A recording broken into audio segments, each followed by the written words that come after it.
오늘 우리에게 주시는 하나님의 말씀 보도록 하겠습니다. 신약성경 마가복음 5장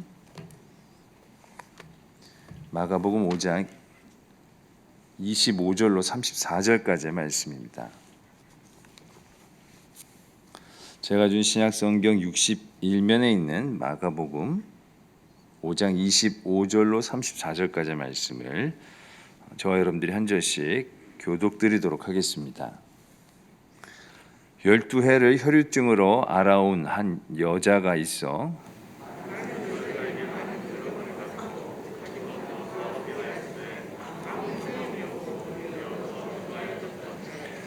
예수의 소문을 듣고 무리 가운데 끼어 뒤로 와서 그의 옷에 손을 대니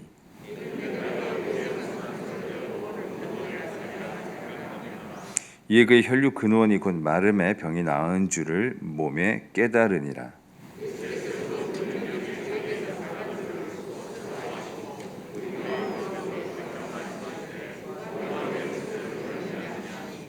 제자들이 여짜오되 무리가 에워싸 미는 것을 보시며 누가 내게 손을 대었느냐 물으시나이까 하되 여자가 자기에게 이루어진 일을 알고 두려워하여 떨며 와서 그 앞에 엎드려 모든 사실을 여쭈니 예수께서 이르시되 딸아 내 믿음이 너를 구원하였으니 평안히 가라 내 병에서 놓여 건강할지어다. 아멘. 하나님의 말씀입니다. 오늘 우리가 읽은 이 본문은 특이한 구조를 가지고 있습니다. 그것은 바로 두 명의 사람의 이야기가 여기에 동시에 기록되고 있다라는 것이죠. 엄밀히 따지면 이 혈루증 여인의 이야기가 이 하나의 이야기에 끼어든 것이다라고 우리는 생각할 수 있습니다. 하지만 주님은 이렇게 끼어든 인생이든 그렇지 않는 인생이든 우리 주님께서는 모두를 사랑하시고 그들에게 하나님의 주의 은혜를 다 베푸셨다라는 사실을 우리는 말씀을 통해서 확인할 수 있습니다. 오늘 본문의 시작은 이렇습니다. 어느 날 예수님이 거라사 지방에 계시다가 배를 타고 갈릴리 호수의 반대편으로 건너가게 되었습니다. 물론 사람들은 여전히 예수님을 많이 따르고 있었습니다. 예수님이 그 마을에 가셨을 때 그 마을의 회당장인 야이로라는 그 사람이 갑자기 예수님 발 앞에 엎드리게 됩니다. 아무리 보아도 그 사람이 가지고 있는 그러한 사회적인 지위라든지 여러 가지 능력을 봤을 때 그 사람이 예수님 앞에 엎드릴 만한 그런 사람은 아닌데 왜 그가 예수님 앞에 간절히 엎드려야만 했을까? 성경에 보면 그가 엎드린 이유에 대해서 이렇게 이야기하고 있습니다. 그에게는 12살 된 딸이 있었는데 그 딸이 거의 죽게 되었다라는 것이죠. 그 딸이 죽게 되었으니 어떤 의사들도 다 필요 없고 소용도 없었고 그 딸이 지금 죽게 되었으므로 말미암아 이 아버지는 마음이 급해진 것입니다. 그래서 예수의 소문을 듣고 예수님 발 앞에 엎드리게 되었던 것이죠. 당시 이 회당장이라는 사람은 바로 이 회당에서 율법을 가르치는 사람이었습니다. 또한 이 회당장이라는 사람은 이 회당의 모든 행정적인 업무를 다 관여하고 감당하는 그러한 사람이었던 거죠. 하지만 그가 예수님 앞에 엎드렸다는 것은 그 당시 그 주변에 있던 사람들에게는 놀라운 사건이었습니다. 왜 저 사람이 저렇게 예수님 앞에 엎드릴 수밖에 없었는가? 바로 그에게 이러한 기도 제목이 있었기 때문입니다. 자, 오늘 본문에는 야이로만큼이나 간절히 예수님을 만나고 싶었던 그런 한 여인의 이야기가 등장합니다. 본문 25절과 26절에 보면 12회를 혈루증으로 앓아온 한 여자가 있어 많은 의사에게 괴로움을 받았고 가진 것도 다 허비하였으되 아무 효험도 없고 도리어 더 중하여졌던 차에라고 기록합니다. 여기에 보시면 이 여인은 12년 동안 혈루증이라는 이 질병으로 고생을 했습니다. 그녀는 자신의 질병을 치료하기 위해서 수많은 병원을 다니고 수많은 의원들을 만나봤습니다. 그러나 아무런 소용이 없었고 그들 모두가 자신의 질병을 치유할 수 있는 곳이 아무도 없었습니다. 설상가상으로 그녀는 자신의 가진 모든 돈을 다 허비하고 말았습니다. 긴 병에 효자 없다는 말이 있듯이 이제 그녀의 주변에는 가족도 없고 또 그녀를 도와줄 만한 그 어떤 사람도 아무도 남아있지 않았습니다. 사실 그녀는 율법에서 정한 부정한 사람이었기 때문에 그녀에게는 아무도 그녀를 도와줄 사람이 사실은 없었던 거죠. 그녀는 현재 사회적으로 상당히 고립된 그런 아주 어려운 상황에 처해 있었다라는 것입니다. 그러면서 그녀의 몸 상태는 더 악화가 되고 있었습니다. 이런 상황에서 예수님이라는 사람이 자기 마을에 오셨다라는 사실을 듣게 되었고, 그녀도 야이로처럼 예수님을 간절히 만나고 싶은 그런 마음이 생겼다라는 겁니다. 자, 오늘 본문에 나오는 이 야이로의 딸과 이 혈루증 여인에게는 공통점이 있습니다. 바로 12살 된 딸 아이였고, 이 여인의 질병은 12년 됐다라고 했습니다. 여기서 말하는 이 10이라는 숫자는 완전한 수를 의미합니다. 더 이상 회복할 수 없는 그런 완전한 불가능의 상태, 완전한 절망의 상태를 의미한다라는 거죠. 바로 성경은 이러한 절망적인 상황을 이 숫자 10이라는 것을 통해서 우리에게 상징적으로 알려주고 있는 것입니다. 그런데 여기서 잘 보시면 이 야이로가 사실 예수님에게 가서 어떤 부탁을 드리고 요청을 드리는 것은 어떻게 보면 매우 쉬운 일이었을 것입니다. 크게 어렵지 않은 내용이었을 것입니다. 하지만 혈루증 여인은 얘기가 다릅니다. 그녀가 예수님에게 나아가는 것은 거의 불가능에 가깝습니다. 오늘 본문에 보면 그녀가 예수님에게 나아갈 수 없는 그런 결정적인 두 가지의 요소를 말하고 있습니다. 먼저는 그녀의 질병 때문이었습니다. 그녀는 현재 지금 그 몸이 엄청나게 악화된 상황이었습니다. 자신의 몸을 쉽게 가눌 수도 없는 그런 상황이었죠. 그 몸으로 어떻게 예수님께 나아갈 수 있었겠습니까? 두 번째 결정적인 방해 요소는 뭐냐? 바로 사람들입니다. 예수님 주변에 많은 사람들이 몰려 있었죠. 그녀가 자신의 몸을 이끌고 예수님을 만나려고 한다면 그 수많은 군중들을 뚫고 예수님 앞에 나가야 한다라는 것이었습니다. 그러나 오늘 본문에 보면 혈루증 여인은 이 모든 것을 이기고 예수님 앞에 서 있습니다. 여러분, 어떻게 이것이 가능했을까요? 여러분, 오늘 이 여인의 이야기를 통해서 우리가 도전해야 할 신앙의 내용은 다른 것이 아닙니다. 바로 믿음에 관한 것입니다. 그러므로 오늘 본문에서 이 혈루증 여인이 보여준 이 믿음이 무엇인가 우리가 살펴보고 그 믿음을 소유하고 또 도전하는 그런 모습으로 우리가 나아가야 할 것입니다. 자, 그렇다면 혈루증 여인의 믿음에는 어떠한 특별함이 있었는지 함께 살펴보고자 하는데요. 먼저는 이 혈루증 여인이 가졌던 그 믿음의 특별함은 들음에서 시작된 믿음이었다라는 것입니다. 27절에 보면 뭐라고 그랬습니까? 그녀가 예수의 소문을 들었다라고 했습니다. 다시 말해서 그녀가 들었던 것은 단순한 예수의 소문이 아니라 그녀가 들었던 것은 바로 복음에 대한 내용이었던 것입니다. 눈먼 자를 보게 하고 억눌리는 자를 자유케 하는 그 예수의 그 복음을 그녀가 들었다라는 것이지요. 그리고 그녀가 이 복음을 들었을 때에 그녀의 마음에는 바로 예수님에 대한 그 믿음이 생겨났다라는 것입니다. 여러분, 그 믿음의 내용이 무엇이었습니까? 내가 예수님의 옷자락에만 손을 대어도 내가 구원을 받겠다. 내가 예수님의 그 옷자락에만 잠시 손을 대게만 해도 내 모든 질병이 다 깨끗해질 것이다라는 그러한 믿음이 그 안에 생겼다라는 것입니다. 그럼 우리가 잘 아는 구약성경 룻기에 보면 이와 비슷한 내용이 있습니다. 룻기 1장 6절에 보면 이런 말씀이 있습니다. 그 여인이 모압 지방에서 여호와께서 자기 백성을 돌보시사 그들에게 양식을 주셨다 함을 듣고 이에 두 며느리와 함께 일어나 모압 지방에서 돌아오려 하여 그랬습니다. 여기서 나오는 그 여인은 나오미라는 여인입니다. 이 나오미는 10년 전에 베들레헴에 흉년이 들었을 때 모압으로 이주를 했습니다. 그들이 모압으로 가게 된 이유는 다른 것이 아니라 바로 베들레헴 땅에 흉년이 들었다라는 것입니다. 여러분, 베들레헴 땅이 어떤 땅이지요? 하나님께서 이스라엘 백성들에게 약속한 축복의 땅이었습니다.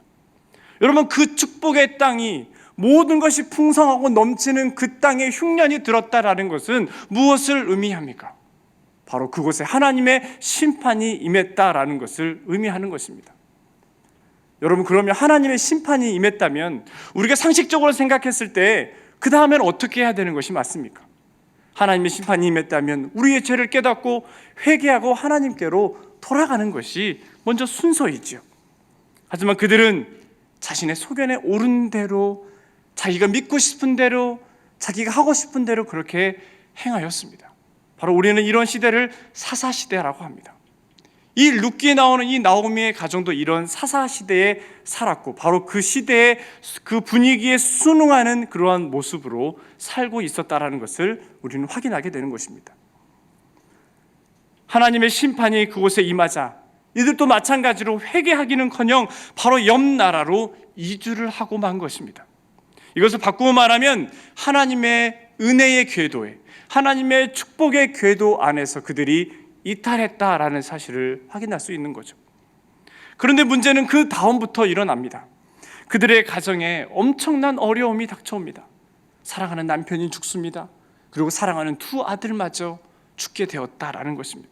그리고 이제 남은 사람은 나오미와 두 며느리 뿐이었습니다. 여러분, 성경은 이 나오미의 이야기를 통해서 우리에게 무엇을 이야기하고자 했을까요? 단순히 하나님의 궤도를 이탈하면 우리 모두가 하나님의 심판을 받아서 매우 힘들고 어려운 삶 속에 처한다라는 이러한 말씀을 우리에게 하고 싶었던 것일까요? 사실은 그게 아닙니다. 여러분, 우리가 성전에 나오지 않고 우리가 회개를 하지 않는다고 해서 우리 모두가 다 심판을 받는 것이 아니죠. 만약에 그랬다면 우리가 이 자리에 남아있는 사람이 누가 있겠습니까? 여러분, 여기서 말하고자 하는 것은 바로 하나님의 그 은혜의 궤도, 하나님의 그 축복의 궤도를 떠나는 인생은 굳이 내가 당하지 않아도 되는 그러한 고난에 빠지게 되는 그러한 상황을 경험하게 될 수도 있다라는 것입니다. 반대로 이야기하면 만약 그들이 하나님의 메시지를 듣고 그들이 회개하며 하나님 앞에 돌아갔다고 한다면 그들은 굳이 이런 고난을 당하지 않았을 것이다라는 것이죠. 하지만 여러분, 우리가 살아가다 보면 어떤 일이 생깁니까? 우리는 모든 사건이 다 터진 다음에, 모든 것을 다 경험하고 난 다음에 우리는 비로소 깨닫게 됩니다. 그리고 비로소 그때서야 하나님의 말씀이 들려오기 시작하는 것이죠. 방금 읽은 본문에서 나오미는 무슨 소식을 듣습니까? 하나님께서 베들레헴을 회복시켜 주셨다, 하나님께서 예루살렘을 회복시켜 주셨다라는 그 소식을 듣게 되었던 것입니다. 그 전까지는 그 소식이 아무리 전해져도 들려오지 않았을 것입니다. 하지만 그녀에게 여러 가지 어려운 상황이 다 끝나고 난 이후에 이제서야 그녀는 그 하나님의 말씀이 들려오기 시작했던 것입니다. 이것을 계기로 이 나오미의 이 인생은 절망의 인생에서 복된 인생으로의 그 전환을 그가 경험하게 되었던 것이죠. 바로 나오미의 인생에서 가장 중요한 것은 바로 룻기 1장 6절이다라는 것입니다. 이 6절에서부터 이 나오미의 인생이 바뀌기 시작했다라는 것을 우리는 확인할 수 있다라는 거죠. 그게 뭡니까? 바로 들음에서 시작되었다라는 겁니다. 여러분, 로마서 10장에서 사도 바울이 뭐라고 그랬습니까? 믿음은 바로 들음에서 난다 그랬습니다. 중요한 것은 우리는 말씀을 들어야 합니다. 여러분, 우리가 유튜브를 켜보십시오. 계속해서 우리가 성전에서 같이 예배를 드리지 못하고 영상으로 계속 예배를 드려야 하는 그러한 상황 속에 있습니다. 여러분, 유튜브를 켜보시면 알겠지만 매주 수요일마다, 매주 예배 시간이 시작되는 그 시간마다 전국에 있는 수많은 교회들의 그 예배 실황이 계속해서 실시간으로 올라오는 것을 확인할 수가 있습니다. 하지만 여러분, 많은 사람들이 그 말씀이 들려옴에도 불구하고 듣지 못한다라는 것입니다. 아니, 들으려고 하지 않는다라는 것입니다. 오늘 또 수많은 교회의 그 강단에서 말씀이 선포되고 있지만 우리는 여전히 세상의 다른 소리에 더 많은 관심을 두고 있는 건 아닌가 생각해 보게 됩니다.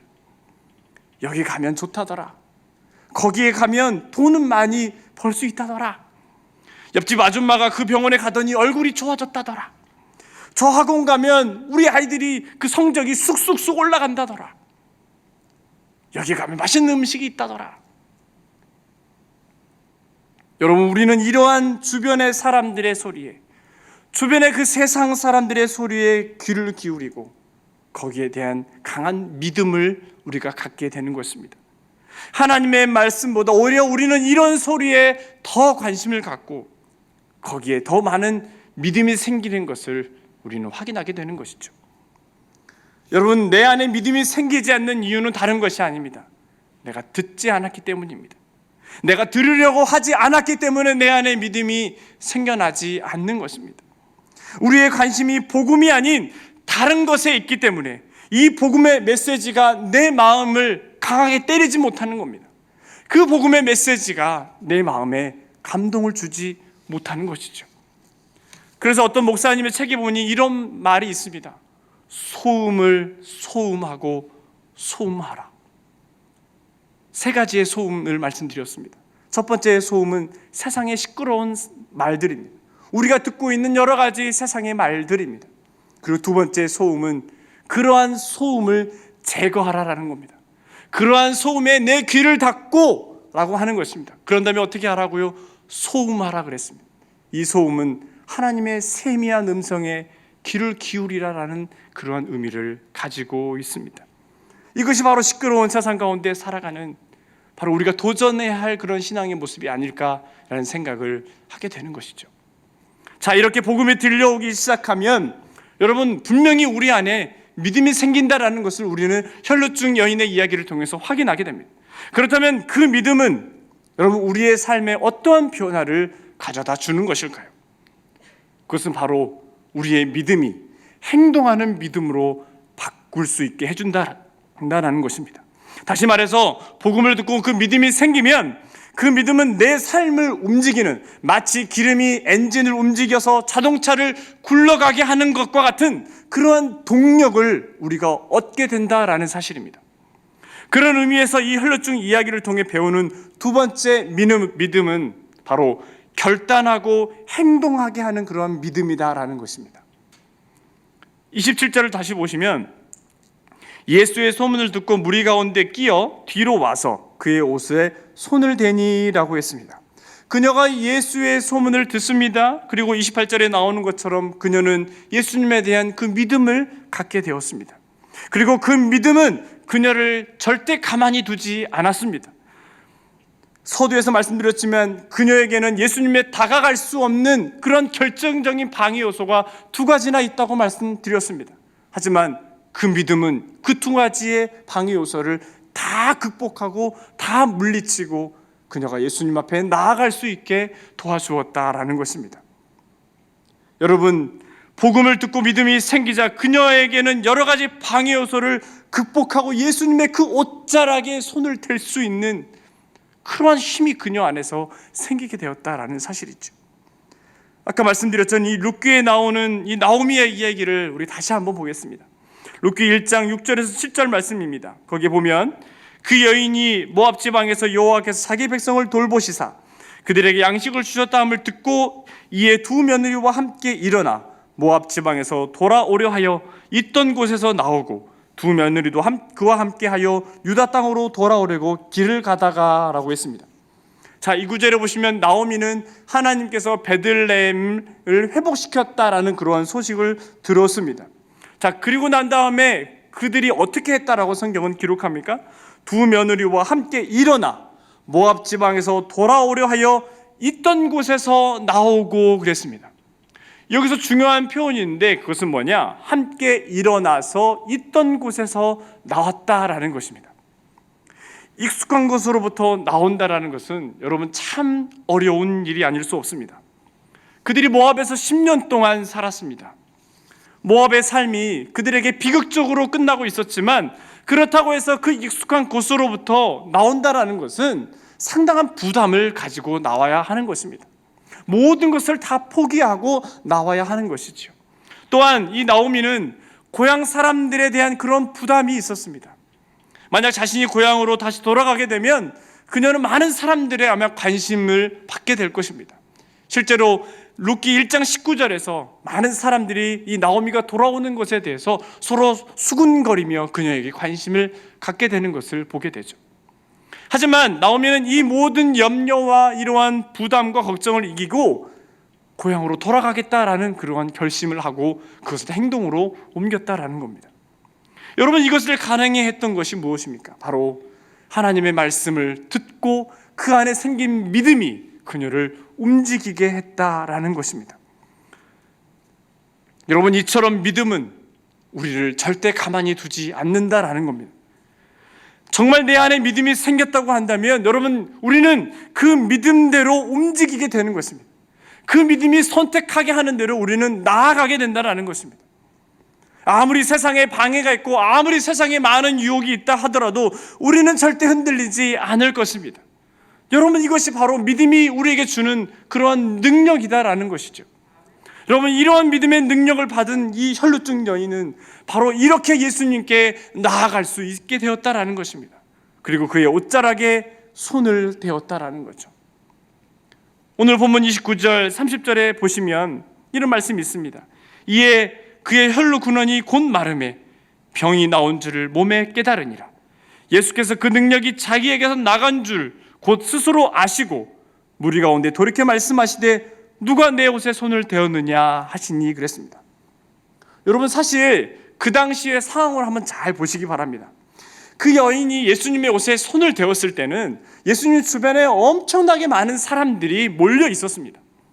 그때 예수님께서 물으셨죠. 누가 내 옷에 손을 대었느냐? 그랬더니 제자들이 뭐라고 그럽니까? 예수님, 지금 예수님 주변에 이 많은 사람들이 몰려있고 누가 예수님의 옷을 당겼는지, 그럼 어떻게 만졌는지 우리가 어떻게 알겠습니까? 하지만 예수님은 분명히 알고 계셨습니다. 누가 분명히 믿음을 가지고 내 옷에 손을 대었다라는 사실을 우리 주님이 알고 계셨다라는 것입니다. 여러분, 30절에 보시면 예수께서 그 능력이 자기에게 나간 줄을 곧 스스로 알고 계셨다라는 것입니다. 그 수많은 사람들이 예수님의 옷자락에 손을 대기도 하고 예수님을 부딪히며 예수님 사이를 지나갔지만 믿음으로 예수님의 옷에 손을 댄 자가 있었다는 사실을 우리 주님이 분명히 알고 계셨다라는 사실이죠. 여러분, 이것은 무엇을 말합니까? 진실한 믿음으로 예수님께 나아가는 자들은 우리 주님이 아신다라는 것입니다. 간절한 마음으로 우리 주님을 찾고 그의 이름을 부르며 나아가는 자를 우리 주님이 외면하지 않으신다라는 것입니다. 우리가 진정으로 주님을 붙들고 나아갔을 때 우리 주님께서 그 마음을 아시고 그의 마음의 소원을 이루어 주시며 그 인생을 붙들어 주신다라는 사실을 오늘 우리는 이 혈루증의 이야기를 통해서 우리는 확인하게 되는 것입니다. 중요한 것은 당시 주변에 있었던 많은 사람들 모두가 이러한 은혜를 받은 것이 아니라는 사실입니다. 여러분, 그들 가운데서는 이 혈루증 여인처럼 엄청나게 그 질병으로 해서 고통당하는 사람들도 아마 있었을 것입니다. 수많은 인생의 문제들로 고통당하는 그런 사람들도 주변에 많이 있었을 것입니다. 하지만 그들 모두가 그 예수님의 은혜를 경험했던 것은 아니었습니다.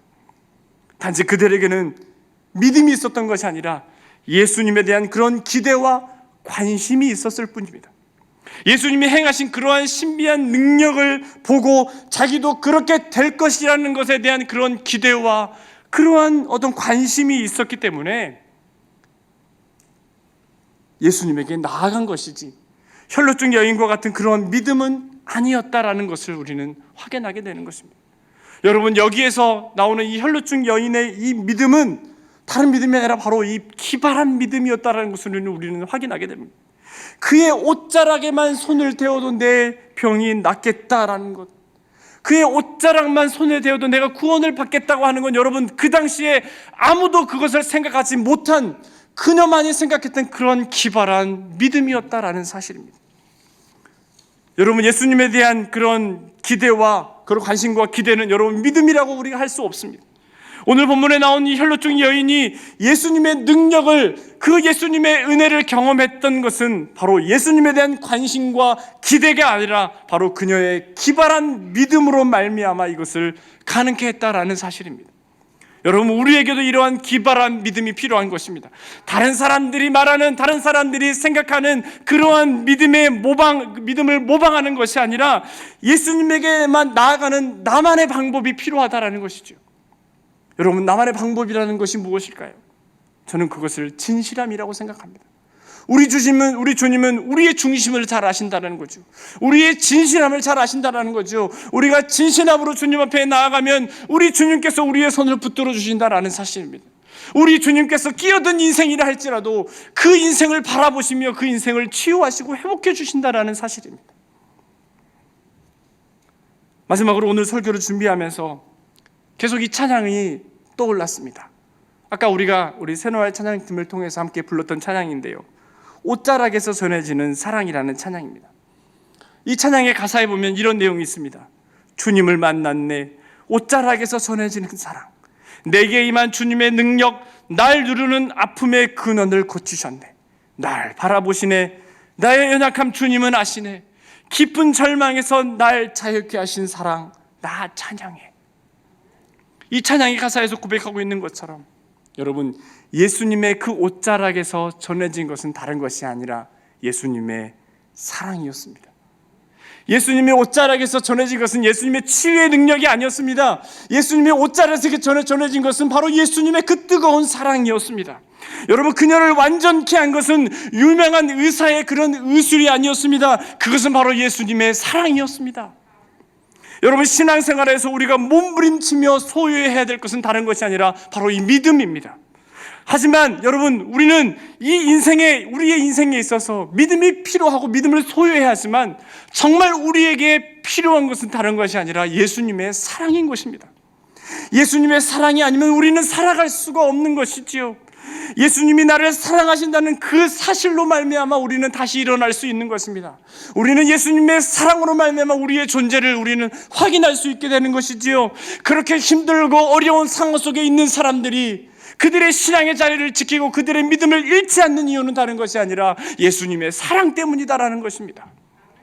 그래서 우리는 찬송가 563장을 부를 때마다 우리의 마음에 큰 감동을 받고 우리가 눈물을 흘리게 되는 것이지요. 예수 사랑하심을 성경에서 배웠네. 우리들은 약하나 예수 권세 많도다. 날 사랑하심 성경에 써있네. 그렇습니다. 이 찬양의 가사처럼 나는 주님을 믿기만 했습니다. 주님의 말씀을 듣고 내 안에 믿음이 생겨서 내가 주님을 믿기만 했습니다. 하지만 주님은 내가 감당할 수 없는 그 엄청난 사랑을 우리 안에 부어주셨다라는 사실입니다.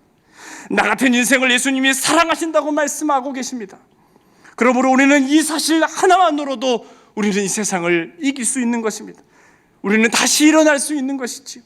아무리 힘들고 어려운 고난이 닥쳐와도, 아무리 내 인생의 높은 장벽이 나를 가로막는다 할지라도 우리는 괜찮습니다. 왜냐하면 나에게는 세상에서 끊을 수 없는 예수님의 그 사랑이 나에게 연결되어 있기 때문입니다. 믿음으로 연결된 그곳에서 예수님의 사랑이 오늘도 나에게 흘러오고 있기 때문입니다. 여러분, 옷자락에서 전해진 것은 다른 것이 아니라 예수님의 사랑이었습니다.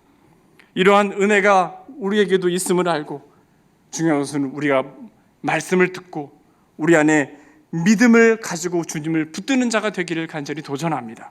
그리고 그 믿음으로 연결된 관을 통해서 흘려오는 그 주님의 사랑이 무엇인가를 우리가 누리며 경험하고 우리가 그렇게 살아갈 수 있는, 그래서 많은 사람들에게 우리 주님의 사랑을 증거하고 전할 수 있는, 내가 예수님의 사랑 때문에 이렇게 살아간다고, 내가 예수님의 사랑이 아니었으면 내가 여기에 설 수 없노라고, 예수님의 사랑이 나를 이렇게 살게 했노라고, 예수님의 사랑이 나를 이렇게 회복시켰노라고, 그렇게 고백할 수 있는 저와 여러분들의 삶이 되기를 간절히 축복합니다.